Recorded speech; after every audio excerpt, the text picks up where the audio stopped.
This part is called Malpighian body or renal corpuscle. Renal corpuscle means the glomerulus surrounded by Bowman's capsule. Next to Bowman's capsule, this is a part which is highly convoluted. This is the part of the nephron which is coiled or highly convoluted. This is called proximal convoluted tubule, PCT, proximal convoluted tubule.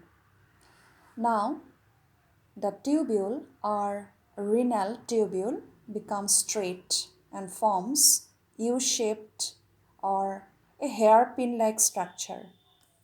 And this part is not convoluted. This part is not coiled.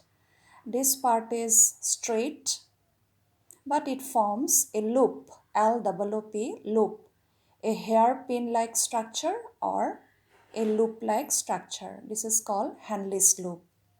In Henle's loop, there are two segments. This is the descending segment and this is the ascending segment. Descending segment of Henle's loop, ascending segment of Henle's loop. The ascending segment of Henle's loop once again becomes convoluted. This part, which is highly convoluted and away from the glomerulus, is called distal convoluted tubule. This part is proximal, this part is distal convoluted tubule. Only these two parts of the nephron are convoluted. Now, distal convoluted tubule enters into a straight narrow tube or duct, which is called collecting duct. The straight tube is called collecting duct. Now, in the collecting duct, many adjacent nephrons enter into the collecting duct. These are the adjacent branches of the nephrons which also enter into the collecting duct to drain, to empty the urine which is ultimately formed. So these points indicate distal convoluted tubules of the adjacent nephrons.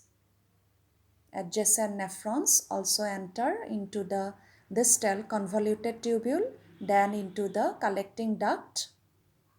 So these are the points where distal convoluted tubules of other nephrons enter the collecting duct to drain, to empty the urine.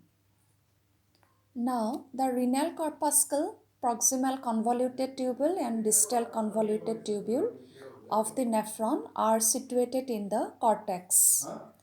This is the Malpighian body or renal corpuscle. This is proximal convoluted tubule. This is distal convoluted tubule.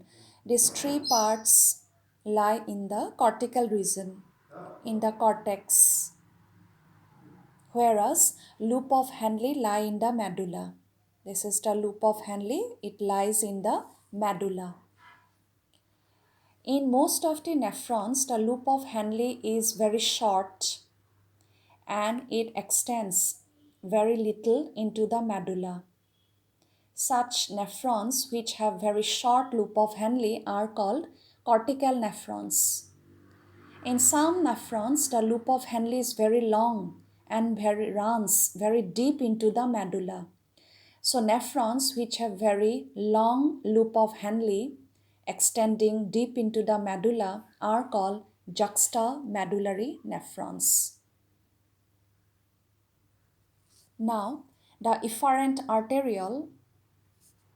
This is the efferent arteriole which comes out of the glomerulus. It forms a very fine network around the renal tubule called peritubular capillaries. These are the peritubular capillaries formed by efferent arteriole.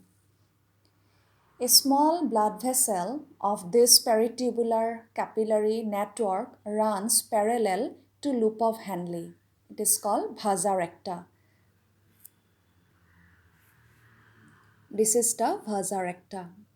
This is a small blood vessel. It is a part of the peritubular capillaries, peritubular capillary network. It runs parallel to the loop of Henle.